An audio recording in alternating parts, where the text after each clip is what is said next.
ഹാഡിയേഴ്സ് കിസാറ്റിൻ്റെ 2024 second spot admission for MSc electronic സയൻസിൻ്റെ spot admission 10/7/2024 10 മണിക്ക് നടത്തുന്നുണ്ട് കേട്ടോ.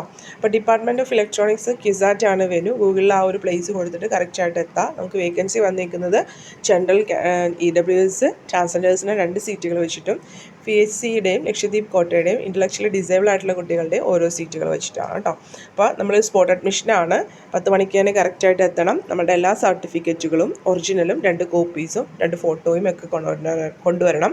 അതുപോലെ തന്നെ അഡ്മിഷൻ കിട്ടിയിട്ടുണ്ടെങ്കിൽ നമ്മൾ ഫീസ് അടയ്ക്കേണ്ടതായിട്ട് വരും. അപ്പോൾ ഒരു 8,619 ആണ് ട്യൂഷൻ ഫീസ് വരുന്നത്. കൂടാതെ നമ്മൾക്ക് DDF PTA ഫണ്ട് 3,270 എന്നുള്ള എമൗണ്ടും കൂടി വരുന്നുണ്ട് കേട്ടോ. ഓൺലൈനായിട്ട് പേയ്മെൻറ്റ് ചെയ്താൽ മതിയാവും. പിന്നെ ഇപ്പോൾ നിങ്ങൾക്ക് എന്തെങ്കിലും കൂടുതൽ കൺഫ്യൂഷൻസ് ഉണ്ടെങ്കിൽ ഇവിടെ ഫോൺ നമ്പേഴ്സ് ഉണ്ട്. നിങ്ങൾക്ക് അതായിട്ട് കോൺടാക്ട് ചെയ്തിട്ട് കറക്റ്റ് സമയത്ത് തന്നെ എത്താൻ നോക്കാം കേട്ടോ. Take care, stay blessed. Thank you.